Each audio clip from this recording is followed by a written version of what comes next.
The weekend was wild and crazy. Then we get a day off. Today was the day off. That's how I called it this morning, Larry Goldberg. I said today there was no news, there was no earnings, there was nothing going on. I didn't know about the Dallas Fed report that was going to come out that seemed to mess the markets up midday. But basically, I get another win, Larry. I said today would be flat because there was nothing going on, but tomorrow everything changes. So, are you ready for all the rocking and rolling that's going to happen over the next 4 days? I mean, it doesn't really, I mean, it's fun.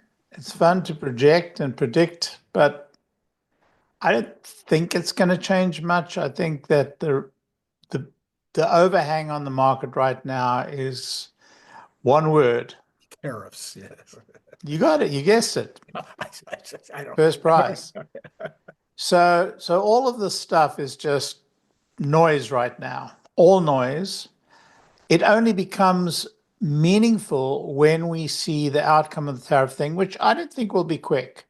I think it's going to be months before it all plays out. Trump has this incredible way of being wrong until he's found right.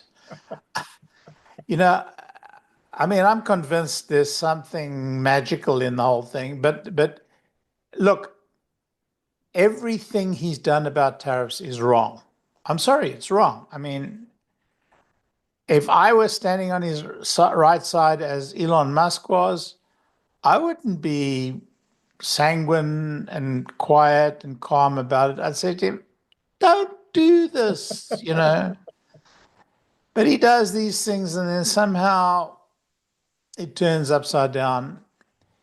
So, I mean, the evidence of this, by the way, if you want me to carry on, otherwise It's all perfectly good. This is why we have you on.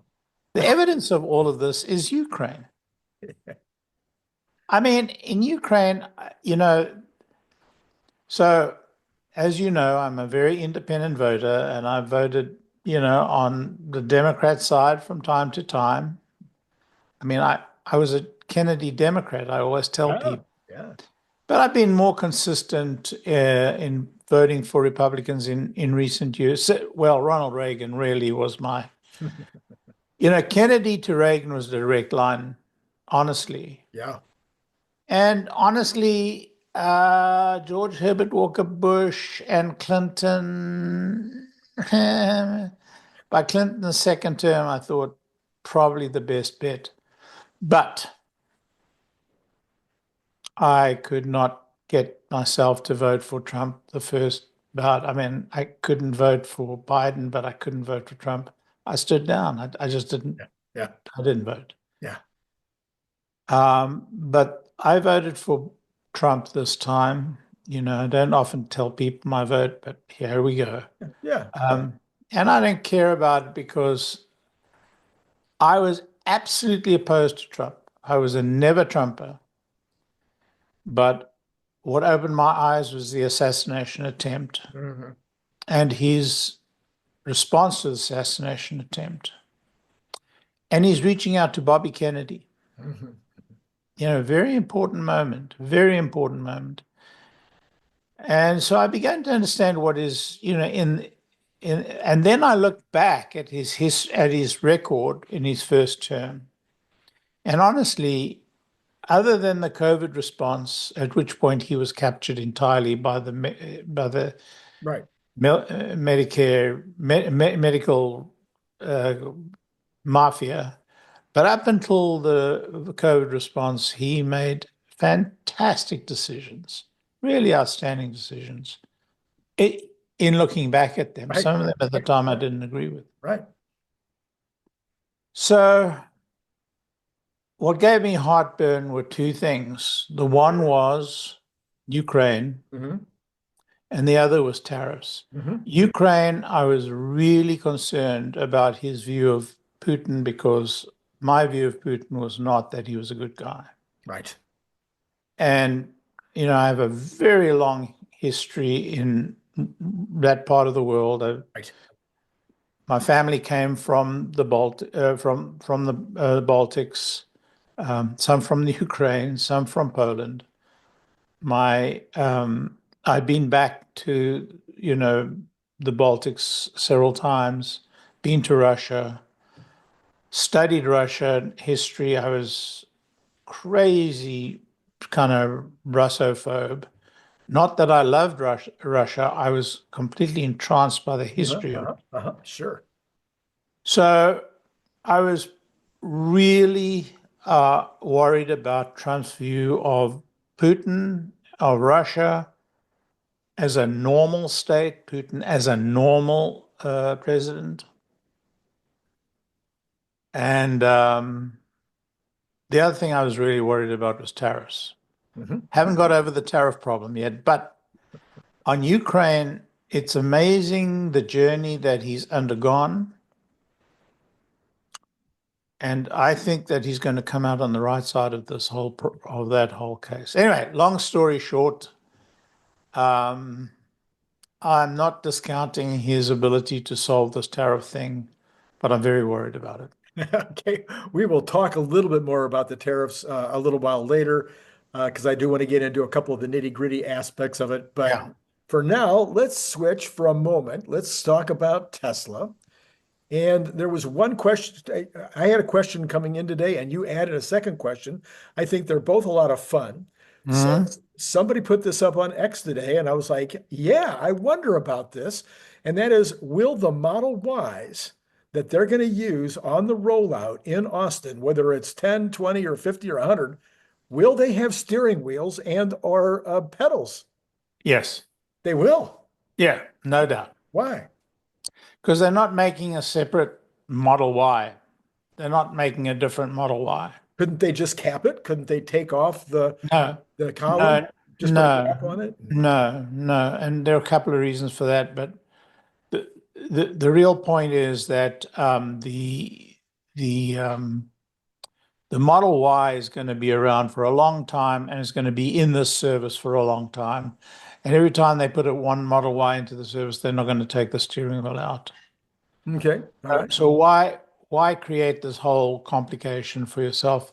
There is another reason, and that is each city is going to demand a safety driver period first, and even NHTSA is going to demand that. So you're going to have a safety driver in there at first.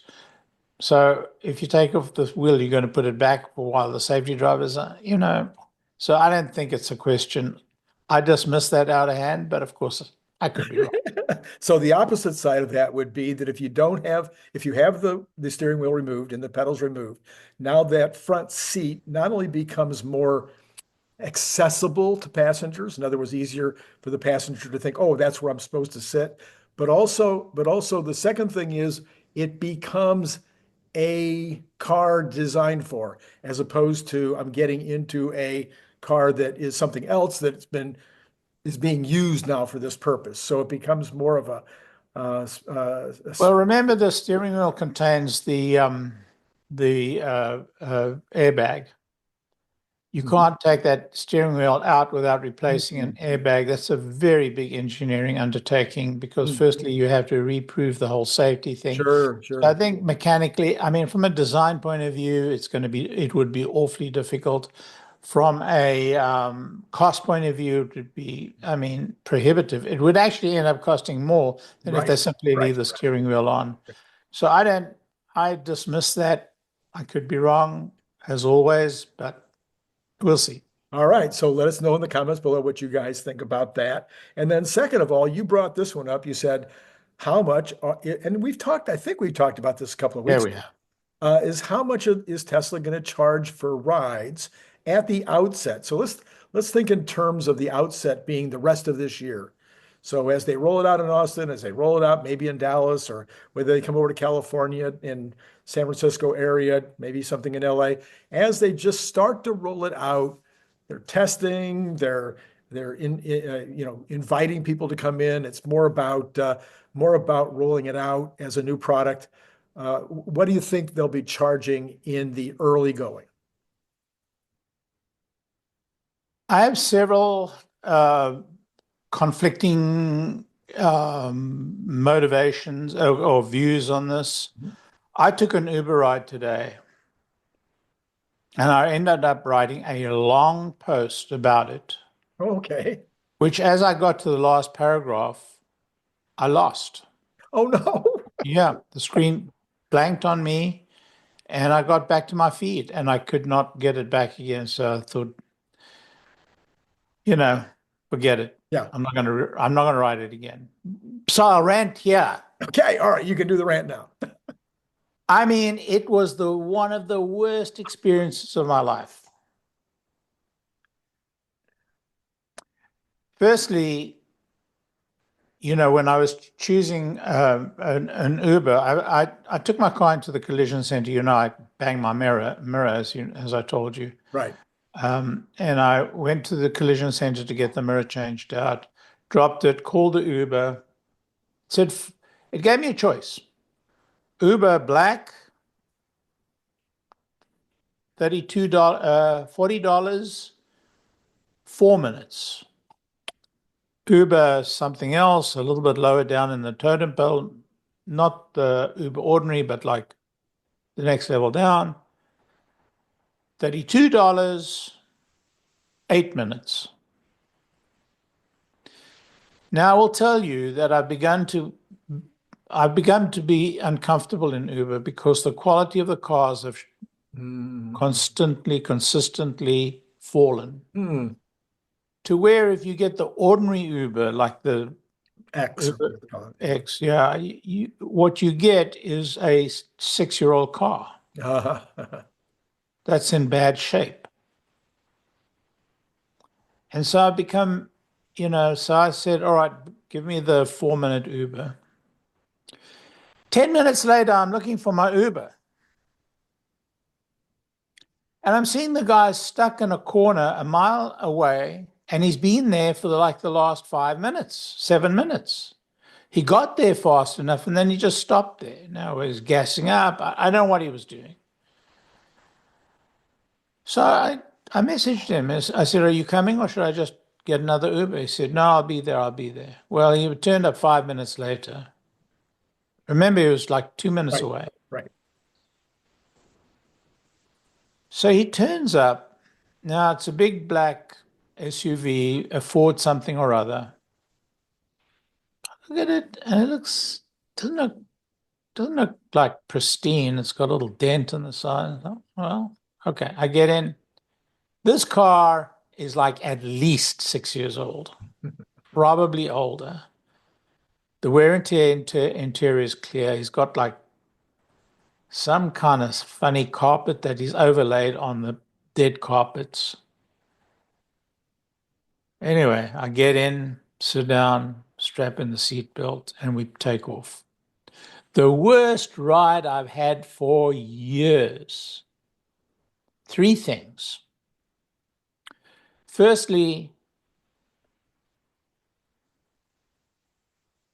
either the tire's out of balance or there's something wrong that there's a there's a little jerk every second. Secondly, he's got no shocks left. So every bump in the road is like a jolt in the back. And I've got plenty of padding. Yeah. But it wasn't pleasant. And then the guy drives with one hand. Now, I don't know if you know what it's like sitting in the back seat when a guy drives with one hand, but it's constantly him, correcting instead of the steady. Anyway, I'm getting sick in the back of the car. And it's like 16 miles or something. I'll tell you,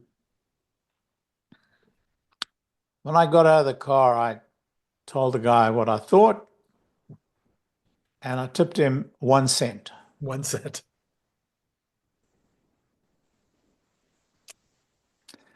And I'm telling you this whole long saga because it's become typical of taking an Uber. Why did I love Uber so much? Because in all my travels, I've had to take cabs everywhere. Sure. And they are the worst experience in the world. And Uber, it seemed to me, was such a step up, such an upgrade. always a good car, always clean, nice driver, no longer. I've been to Austin several times in the last year, many times actually in the last year. And when I'm there, I Uber everywhere because I don't want to take the car to the garage from up and down. So I Uber everywhere. And honestly, it's now like about a 50% of the time you're getting a really bad experience. About 50% of the time, it's still the same old Uber experience. About 50%. So Uber is over, and the price has constantly gone up. These 16 miles cost me $40, and they expect a tip. Tip, yeah, yeah. Well, today it was 1 cent, but normally the tip is going to be $5, $6 to $8. Right. So now we get back to the question you asked about the price. Right. As far as I'm concerned, it would be competitive to charge the same price as Uber Black. Yeah. From an experiential point of view. So this perfect driver, smooth as butter, no chatter. Oh, I had to, of course, get him to turn the radio off. yes, right. My wife and I were coming home from a wedding. We were in Florida. We were coming home from a wedding just a couple of months ago, driving from this hotel to another hotel, about 8 miles. The guy picks us up. He's got 2 radios playing. Two. One is a sports commentary, on one of these short, like these old radio shortwave bands. Okay. The guy chattering out, calling the Scores. the play to play. Yeah, and then he's got hard rock, not hard rock. He had some sort of modern music. Anyway, I asked him to turn the radio off. We'd pulled out of the hotel. We were in the driveway from the hotel out onto the streets in the middle of nowhere. He stops the guy and says, "You can get out now. You can call another Uber." I said, "What are you talking about? We're taking this Uber and you'll turn the radio off." Anyway, I got my way. But that's where Uber's at. Anyway, I should stop this. So from my point of view, this would be the preferable service. I'd be happy to pay $2 a mile. Yeah. Which is the nominal rate for Uber before the tip. Right. Yeah. For the Uber, like the Uber Black. Yeah. No, Uber Black, Uber X. So bottom line is, I think they could charge $2. I think they'll charge a little bit less, maybe $1.60, $1.50. And I think the goal will be about $1, $1.20, in the long term to win the long term. Yeah, the long term, next year. Yeah. So I don't know. I mean, obviously, profitability is important, and Elon is very, very good at making a profit. What you're describing by virtue of your own experience right now is the experience many people are having. Robert Scoble went out and talked to the folks who were taking the Waymos, and they were paying more for a ride than they were paying in Uber. Yeah. And the experience in a Model Y is going to be better than the Waymo experience. And so it would seem like if I was trying to maximize my profits, I would come out of the box charging what Waymo's charging. Because it's a premium product. I've always sold premium products. I know you've sold premium products. People will buy the premium product because it's the premium product, and they'll pay more for it, and they'll be glad to pay the extra. I'm aligned with that. But don't you think that they're trying to create they're not competing with Uber, and they're not competing with Waymo. They're competing with cars. Right. Ultimately, I think they want to charge in the range between 80 cents and $1.20. I think that's ultimately. So I think you're talking about Cathie Wood's analysis, where it will come down based on as they put more and more cars into the system. Well, do you want to start with the service that you mark as premium, or do you want to start as a service that you want to grow explosively. Yeah. Yeah. So I would start with premium just to get the money out. And again to establish it as quality, establish it. Honestly, I don't think the money counts. Well, yeah. Well, look, the amount of dollars, you can do the math, but the amount of dollars you're going to get from 50 to 20, 50 cars is zippity doodah. I mean, it's nothing. Right. But if you get up to 1,000 cars and then 2,000 cars, all of a sudden it becomes. Yeah, but at that point, when you want to go to the 1,000 and 2,000 cars, you want to go to a mass market and you want it to grow very rapidly because you got 4 million cars sitting there. You don't want to grow 1,000 at a time. You want to grow thousands at a time. Okay. But I'm thinking in terms of this growth pattern. So when you start off with 50 or 100 or 200 cars in Austin, now you move to Dallas and you put a couple of hundred cars in Dallas. And now you move to San Francisco and you put a few hundred cars in San Francisco. That's not it. That's not Elon's style. Okay, you think he's going to start with 10 or 20 in Austin and quickly move up to 1,000 in Austin? Yeah. I think he's going to look to dominate the market in every market that he goes to as quickly as he can. Okay. That would make sense. That would be the only way to make sense out of this business. You can't set up a whole center and servicing operation and so on. Now, for the first month or 2 or 3, that's fine when you figure out to work out the kinks. And maybe for the first growth spurt, just to make sure you can scale. But once you hit that scale, and that could be 6 months down the road, then you don't want to mess around with city by city. You want to hit each city and you want to dominate. Because let me tell you, you don't have time.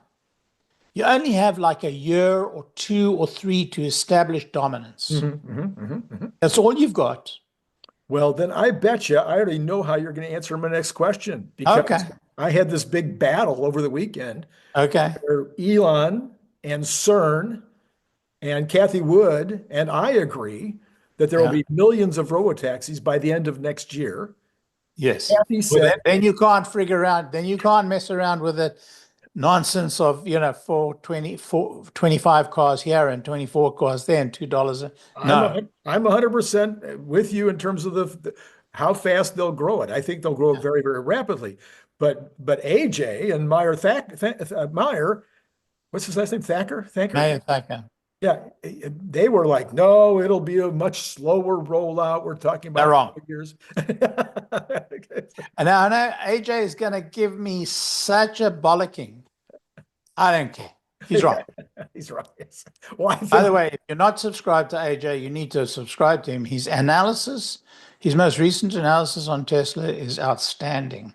It's outstanding, but I think he was way too low. I've already torn it apart on my channel. Yeah, I know. A lot of people say that, but I think it's really, really good.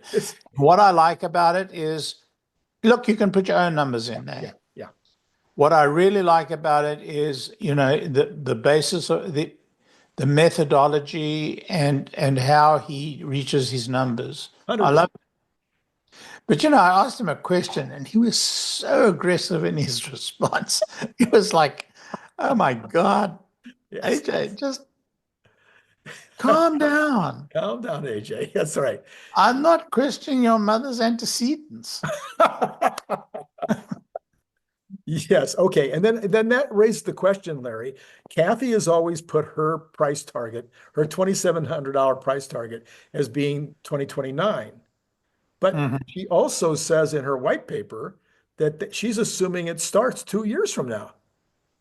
So if it starts 2 months from now, does that No, mean... she doesn't say it starts 2 years from now. I think you're wrong. Oh, okay. She says it starts between now and 2 years' time. Oh, between now and 2 years' time. Yeah. She had their white paper that was written a year ago now. So, yeah, I think but it was re-put out with their annual, it just came out like in February. No, I don't think it changed in February. I don't think it changed much. I just mean they put it out again. Yeah. But my point is, it talked about 2025 to 2027. Coming out sometime. Yeah. No, in between 2025 and 2027, it would become a service. Yeah. So it'd be interesting. Maybe you could ask her Friday, Larry, whether they think that if it comes out as planned in June, does she think it's going to take 4 years to get fully get it to the levels that they were hoping? Or Well, does you can look at that plan because I they guess I show can. the ramp. They Okay, show the ramp. I'll go Yeah, back and take a look. All I right. can look that up for you and see. Okay. All right. Okay. Have you given any thought as to the net increase in the vehicle count that will come from the Model Q? In other words, we are going to have, without a Model Q, we're going to have this much growth in Model Y, this much growth in Model 3, or no growth at all, depending on who you listen to, like AJ thinks we'll have no growth at all in Model Y and Model 3. But now you're going to throw Model Q into the program at a lower price, which should increase the TAM. And that Model Q should produce X number of cars in the 6 months between now and the end of the year. I'm not looking for much more than a $5,000 to $6,000 drop in base price. Right. Okay. And at that level, I don't think the TAM is going to increase by an awful amount. Oh, I think that while the TAM increases, I think there have been structural problems in the market. And I also think that there has been some brand damage. So a lot of the followers of Elon, Elon the progressive, are now not buying Teslas anymore. The conservative followers of Elon are probably taking up some of the slack, but not anywhere near the level that they had reached in the progressive camp. And I think in Europe it's probably more so than here. I think that the potential, I heard today that there's the rumor that they're going to do a lengthened Model Y with a third row. right. That car has got a lot of potential in China and in the United States, not so much in Europe.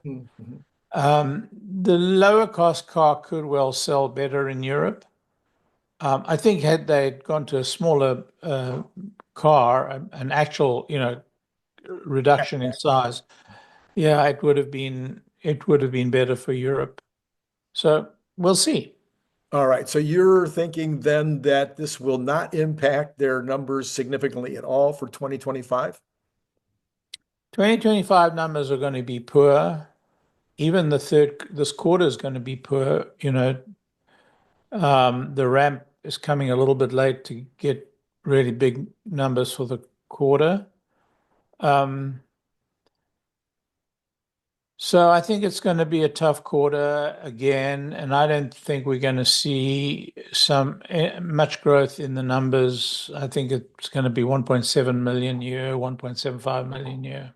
Okay. So basically the Model Q, no impact. So the additional TAM, if they do sell 50,000 of them or something like that during the year. Oh, they'll sell a lot more, but but I think it'll take from some of the other models. okay, Yeah. so no net increase, no net increase from the Model Q. Honestly, Randy, I haven't done the analysis. Okay, well, that's why I sent it to you early, Larry. Yeah. I'll tell you why. I'll tell you why I haven't done the analysis. Okay. I don't care. Oh, okay. I mean, if you look at AJ's numbers, Yeah. the auto business, and he's being very conservative. Right, I think. Right. I accept it for what they are. And if you look at that, the auto industry is not going to have much impact on this company in terms of its valuation by 2028, 2027. Evan, yeah. Yeah, and then in the outer years. And the same is true of energy. He doesn't show real growth for energy because he says it's going to be a very tough price competitive market. I think he's wrong. Yeah. His numbers are far too conservative in terms of megawatt hours, and his prices are dropping too aggressively. So I think that we'll do a little bit better than he shows. But honestly, those numbers completely get obliterated. The auto company and the Right. energy Energy. company get obliterated by FSD and full self-driving. But they only kick in towards the end of 27. Okay. All right. Well, all right. So I'm way more you won't be surprised. I'm way more optimistic about the Really? balance of the year. Oh, I'm shocked, shocked, shocked. I think that the Model Q, I'm not a big fan of the Model Q. I could care less about it, but I do think that there will be a TAM improvement. It'll increase the total number of people that will be interested in the car, and therefore it won't be 100% of the units that are built, but it'll be some percentage, more than say half or 75% of the units built that will be new customers that can't afford to move up to the full-on Model 3 or Model Y. Most people like you, Larry, like me, I'm not going to buy that lower price car. I want, I have a certain image in my mind of myself, and I'm not going to go for that car. I'm going to stick with the Model 3 or the Model Y, unless there's a practical reason, like 6 seats. Maybe I've got a big family or some other reason, and I need the 6 seats. Well, the 6 seats are going to come, I think, in the higher trim. Probably anyway, right? I think that's obviously the potential replacement for the X. Oh, I see. Interesting. Okay. All right. So here's my, I think this is, no, it's my next to the last question about Tesla before we get into the economics. This is going to go long, Larry. I started talking about Tesla making drones over a year ago. I think you and I might have even talked about it over a year ago. Now, Farzad and others are joining the chorus. There were Guys, you're all wrong. hints in the earnings call. It's a large enough TAM to be useful, big numbers, huge numbers. And I think they would make something less expensive than Anduril, not as sophisticated, more of something that would be used in agriculture and in warehouses and manufacturing, et cetera. You don't think there's a chance in the world that this is going to happen? Not a chance in the world. Okay. The margin on consumer devices are Not the little $99 one we use at home. I'm talking about the level between Anduril and that there's 99. nothing between Anduril and that. Anduril make extremely small devices. Well, they do. They don't, yeah, they I do. haven't really paid much attention to them. You know way more about Yeah, them. no, Anduril's the right size for what you're talking about in terms of commercial use. Ah, Anduril haven't found any reason to sell them commercially. So I honestly don't see the market for it. I don't see the value that Tesla brings to that. well, I think what Elon has been talking about for a year, of course, is that the United States cannot afford to be behind in that business. That's why they've partnered with Anduril. Mhm. So they've partnered with Anduril. And so, if somebody was going to make a consumer level device, it would be Anduril, in that partnership. Right, right. But their partnership, SpaceX has partnered with Anduril on a very, very large contract, $100 billion contract, some gigantic contract. Mm.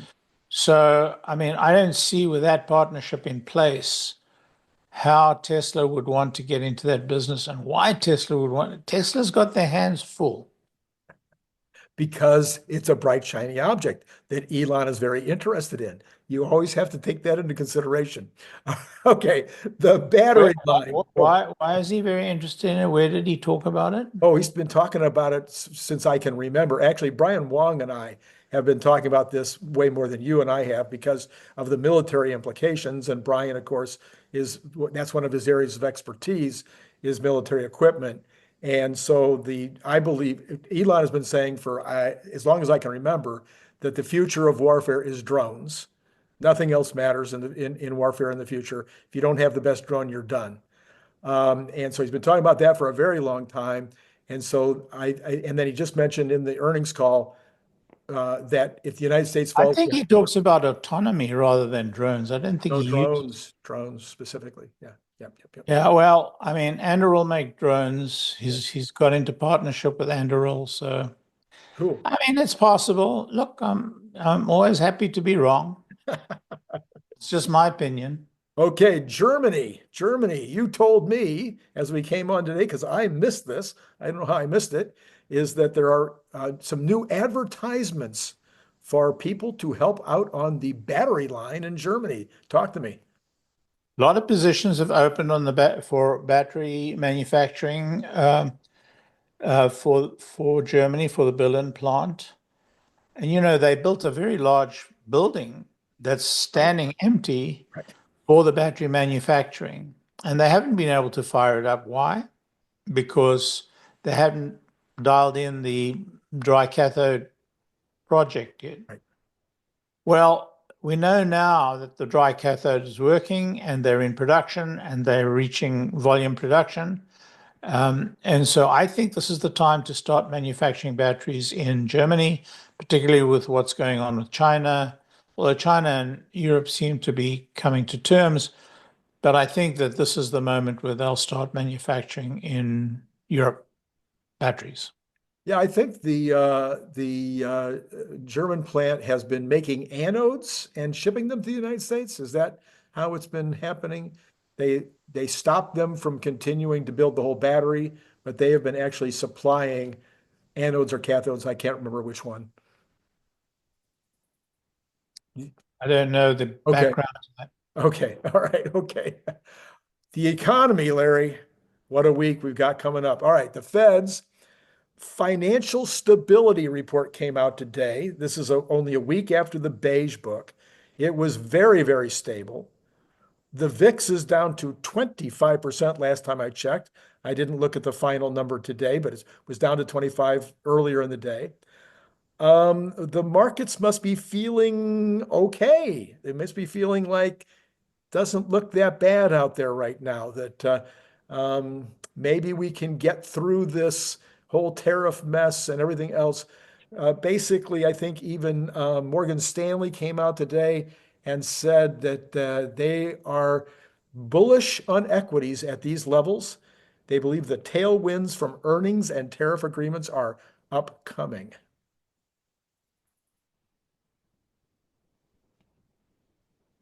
I'm less sanguine. I mean, if you're the Fed, what do you do at this point? Do you say the tariffs are really bad, we've got to save the day, or let him stew in his own juice, let's go do our thing? I mean, somewhere between that is, a reasonable course of action. Um, I I think that given the nature of the guy, of the Fed governor, chair of the Fed chairman, he's going to stay the course. He's not going to move. The happy aspect of that Decision. view is that I've always been wrong on this Fed governor. He's not going to, he's not going to, put the interest rate up. So if I'm wrong, it means the interest rate is going to go down a quarter point. But nobody's calling that. Yeah. Well, the punditry is Okay. saying the punditry, some of the most of the analysts right now are the ones that are polled are saying that the PCE, the core PCE, Yeah. year over year is going to be down to 2.5. That the headline number month over month is going to be zero. The That would give Fed. the Fed room, especially if the labor numbers are still at 4.2, or maybe they fall back to 4.3, but they're being estimated at 4.2 again. That would give him room to say, well, okay, we could trim one time. Now, the betting markets are not saying that, but they are saying the betting markets are saying that he'll take them down in June. Only I by a think he'll point. have to take. I think he'll have to take him down in June. I think we're going to hit a wall before June. The only problem is that we're going to see some very significant inflation. Significant inflation, Larry. Now, here's where you and I might get into a big battle. Where's the inflation going to come from? Imported goods. But the imported goods is only 14% of the economy. What percentage of actual household consumables do they account for? I guess 14%. I don't know.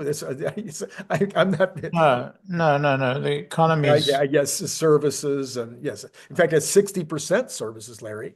It's only, 20% manufacturing, 25% manufacturing and imported goods is 60% services. I don't see where the inflation is going to come from if you only have 14% of your economy is coming imported, and not all of that's from China. And you have, no, but every single thing you import ultimately depends upon some Chinese input.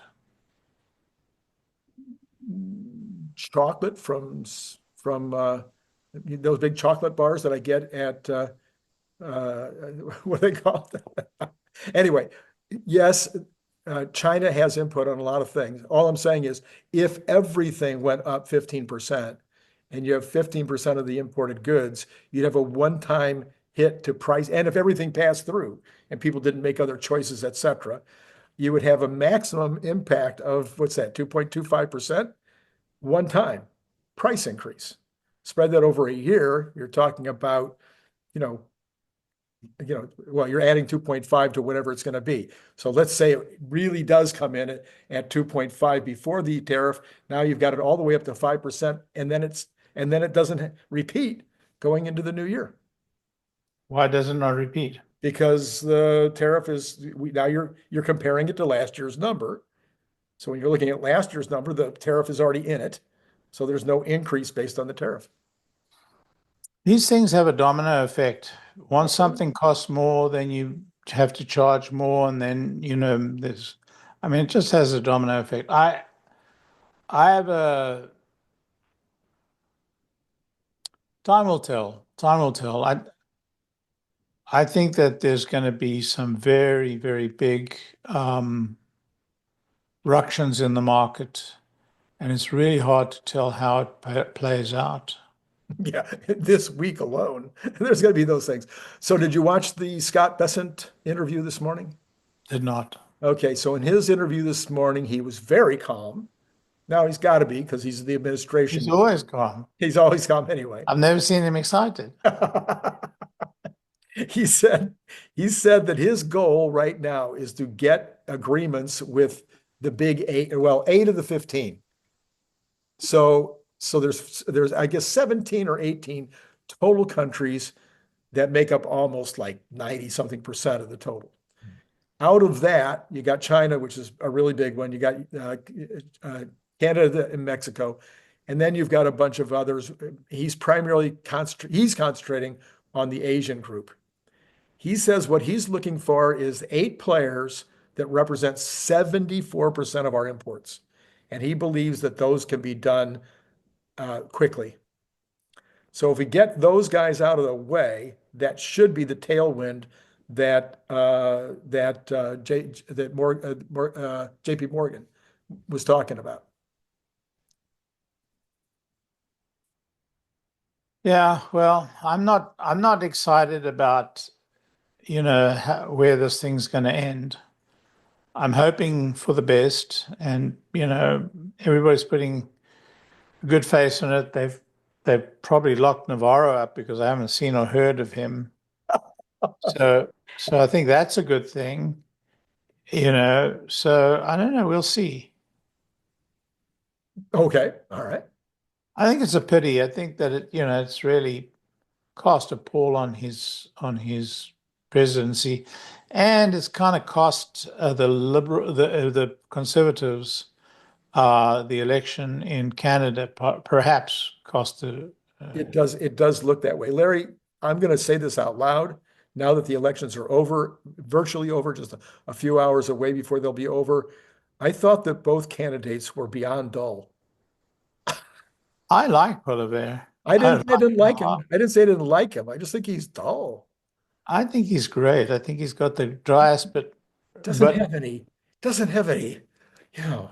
oh man, I've seen him. Oh, have you? Okay. I've seen him get pretty worked up. Yeah, Okay. All right. All right. I want got to a dry sense of humor though. does he? Okay. Well, that's Yeah, Canada, right? yeah. You know a bunch about India, so I want to turn to India next. There is a huge amount of talk about how India comes out of all of this as the big winner, that they are going to No be, doubt. okay, No no doubt. doubt about it. So Apple Computers talking about moving all their US export, US iPhone Manufacturing. Yeah. business to India. You have, I'm sorry, I had more on my list. You have, of course, Tesla talking to India that they've got some stuff going, maybe a battery factory, a mega pack factory. That's my best guess. Um, so what do you think from your knowledge? Are you hearing from people about India? Do you have any updates in terms of what you think, how this plays out for India? You said just now you think it will be a big deal. How do you see it coming about? Well, people underestimate the Indian auto market. They say there's only a few thousand cars that Tesla will sell. I think Tesla will sell 20 to 50,000 cars Okay, a year in the outset. I mean, they don't sell that many in Korea, for example. They're doing well in Korea. They sell very few in Thailand, but they're in Thailand, they're in Malaya. There's no reason for them not to be in India.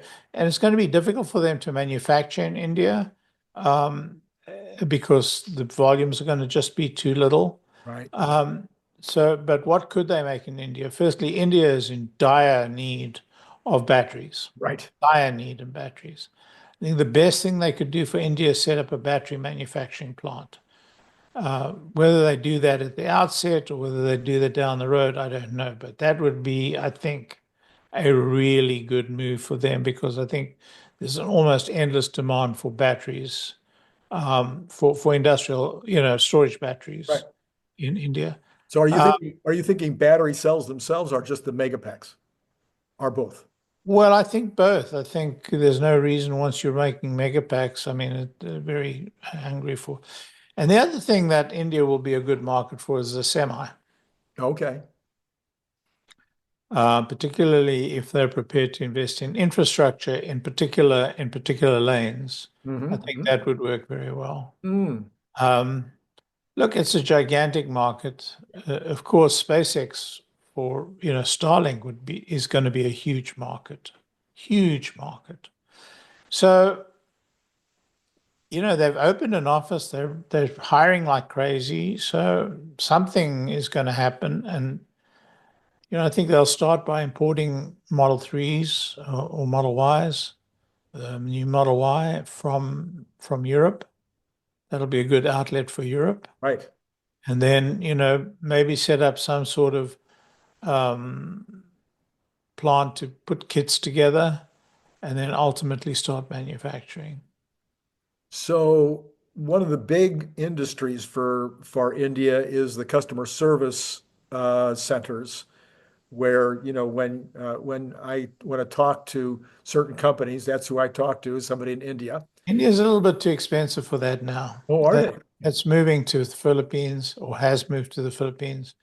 Yeah, India's high tech. So India, they had call centers there, and they still do, but nothing like they used to be. Those call centers have moved to much less expensive places. India is high tech. I mean, India has a very high level of education. We employed. I mean, the Sapiens office in India was over 5,000 people, Right. and those people were not. They were not clerks. They were techies, and Uh-huh. some of our top techies came from India. Mm-hmm. Well, obviously, we're seeing a lot of folks from India in government and other places that are becoming some of our favorite people, like Chamath. I guess he's not actually Indian, but but Well, he's Sri Lankan, but yes, yes. uh, Vivek is Okay. Indian. And Bhattacharya, did he come from India originally? I think Bhattacharya. Several people in the Tesla team have been from Oh, India. and the Tesla team, of course. Yeah. Yeah. So, so the engineer, I know they're apparently graduating as many or almost as many engineers as China is. So is this kind of where the opportunity is for India is in that piece of the Okay. Yeah, the Indian engineers are outstanding, and very good work ethic, very good education. They speak English, which is a huge Right. advantage Right. over China. That's why they do so well here. We get the best and the brightest, and they've all done incredibly well. Um, it's so easy to do business in India. It's incredible. I Hmm. mean, you have to be a little cautious because you know, there are there are a large number of people who are ready to take your money, but it's a really good place, and I've had really good luck there. Now, I heard over I think on the last pod or the previous pod to it, I heard that it's not easy to make money starting a business in India or doing venture business in India. Um, I was very successful. Yeah. Yeah, on the All In podcast, they were talking about that. I think they were concerned. I guess we've all heard the stories about the amazing amount of regulation and government issues they have to deal with. But I think he was referring more to some so as you mentioned, maybe there's some fraudulent characters over there that are quick to take your money in not so good ways. Yeah, I mean, I think it's true when you start trying to do business in any country as a stranger, I think that the that there are all kinds of dangers. I mean, I had a startup in India in partnership with a young Indian fellow, who's a very bright guy.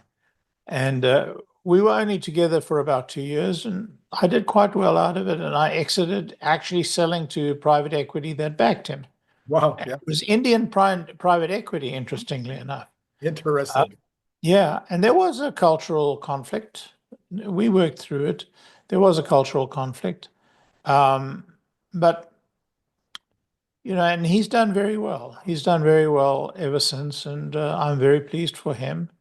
I certainly enjoyed the experience enough that I was the one that when Sapiens acquired my company, I lobbied for and persuaded management to move into India in a big way. Oh, I see. And then we started with a couple of hundred people. Within 5 years, we've grown to 5,000 people. That's a pretty fast growth rate. Maybe, actually, I've misquoted. Oh, It was 2015 to 2022, 7 years. 7 years. Still 7 years. fast. That's not bad. Yeah, yeah. Yeah, yeah, yeah. We had a year when my company grew 400% in 1 year. Wow. We had a meeting about a month after that year, and every person in management agreed they didn't want to do that again. That's very tough. That Yeah. was a really, really, really hard year. Well, Larry, let's take a look at the numbers real quick here. We had the very flat today. The Dow up 0.28, NASDAQ down. Well, it was flat at the end, but there was ups and Ups downs. and downs, mostly downs and then back up again. Yeah. So, Right, right. and then the S&P was only up 0.06 at the end of the day. Tesla up 0.33, had been up early. It was up like 2.5%. But yeah, and the Magnificent Seven was mixed at the end of the day, but they were all going exactly in the same curve all day long. So that was how it looked today. Now, tomorrow, Tuesday, we have earnings, a couple of big earnings calls. Yeah, I four think, of the big, is it Apple of the tomorrow? seven. Yeah. Yeah, I think Apple's tomorrow. Anyway, lots of big earnings calls tomorrow, earnings tomorrow, all week actually. From now until Friday, it's huge earnings, and every single day there's and then we have the GDP tomorrow.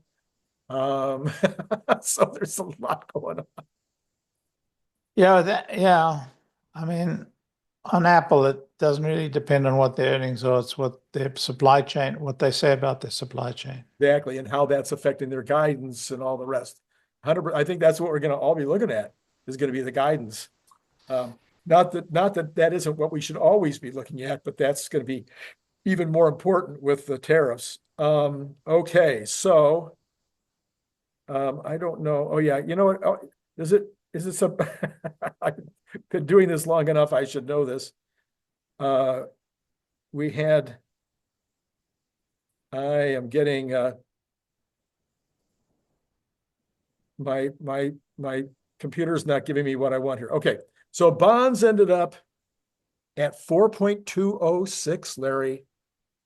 We have a chance now. The 10-year is at only 4.20. We're not that far away from being back in the threes. This would change, to me, it would change everything. If we can get back into the threes, that would. It depends why we get back to the threes. I think that's where it belongs. No, if we get back to the threes because we go into a severe recession, that would not be good. Right. If we go back to the threes because they're able to sell their treasuries and interest rates have ameliorated and you know the budget gets passed and it's a good budget, that could bring us to the threes. That would be a good way. A really bad way is if we hit a really severe speed bump. Right. So the reason I think we're going back to the threes is because that's where we should have been, and that this run up from 3.9 back to 4.4 was actually an anomaly based on fear about the tariffs, fear about what was going to happen with the China-US It relations. ran up before the horror of the tariffs. Yeah, but it It was, ran up early in the first couple of weeks of the administration. but it only It ran started up in response to a really bad bond auction. and a really bad bond auction, and there was other issues in terms of China. Everybody thought that 𝐄𝐦𝐧𝐝𝐸 Japan was selling a lot of bonds. Everybody thought it was China, but it was really Japan that was selling a lot of bonds. So I think it was artificial, Larry. That's my call. I think that the 4.45 was artificial. That's why I told everybody to sell when 4.49. When it was a 4.49, I told everybody sell, sell, sell, sell, sell. That wasn't investment advice, but it worked. Anyway, I think no, that would have been buy, buy, buy, buy, buy. Actually, what am I saying here? Yes, buy, buy, buy, buy, buy. So anyway, we'll see what happens tomorrow. If we have an inflation number that comes in at 3.5, I think the bonds continue down, and that'd be for a good reason.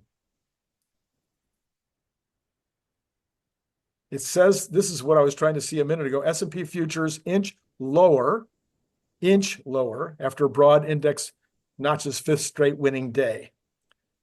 Oil, unchanged, believe it or not. That's odd. Unchanged at this point, 62.05. Not much movement there. Natural gas also unchanged. Wait a minute. Is there something wrong with my system again? Because everything's unchanged. Let's see. Gold's unchanged, natural gas unchanged. What are you showing, Larry? Yeah, I mean, it's all pretty unchanged. flat. Unchanged. Silver's nah, there's something wrong. Bitcoin's up $169. That's like unchanged, Larry. $145, yeah. But it's sitting at 94.5. Everybody's holding their breath. I guess everybody's holding their breath. I don't know. Maybe they haven't, for some reason, the numbers aren't coming across yet. That was bizarre. Okay, so we're not really able to talk much about the pre-market because something seems to be wrong with the computer. What I'm going to do, Larry, is I'm gonna let you go. I'm gonna put this on pause, give it 5 minutes, and see if I can give everybody the rest of the story. All right. Good man. Thank you. Thank you for coming on. As always, been great seeing you. All right, so the oil number was actually kind of right on. It's only down 1 penny. So unchanged would have been correct. Natural gas still showing unchanged. So yeah, not a lot of action. Brent was actually down $1.22, bringing it more in line. Only $3.50 difference, but it had been showing closer to $4 difference. Gold up 8.30 at this point, 33.56. Silver up 0.2% at 33.07, and copper up 0.12%, 4.84. It might cross that $5 line. We're getting awfully close. And then Bitcoin, as mentioned, was only barely, it was is again 287 at this point, a little bit different from earlier. And then we have the pre-market on equities, the Dow down 47.12%, the S&P down 10.25, that's 0.18%, and the NASDAQ down 56.75, 0.28%. So pretty much in line with their normal trading patterns, although the Dow down a little bit less. We've had this really good run all last week and into this week. Now we're going to find out what happens next with all of this reporting that's coming starting tomorrow. By the way, in the after hours or the pre-market or whatever after hours for Tesla, it is down 0.62, giving it a little bit of a negative number for the overall for the day so far, ending the day at $284.10. But I'll bet you that it's the rare person that's watching right now that thought we'd be at 284 on this Monday after the week after the earnings call. So 284, I think we'll all take it. I'm just guessing, but there you go. All right, that's it. Later on, it's Brian White. He come back from China. I'm guessing that's what we'll talk about, is about his China trip, what he learned over there about Tesla, what he learned over there about the competition. And then normal stuff tomorrow, as far as I know, be normal all day long. Let's see, from last night, still going to encourage you to go take a look at that video that I did last night about the overall numbers, how we get to the Cathie Wood numbers in terms of the wealth that you're hopefully going to be building very shortly. So I'll put that card up. It's been great talking to you.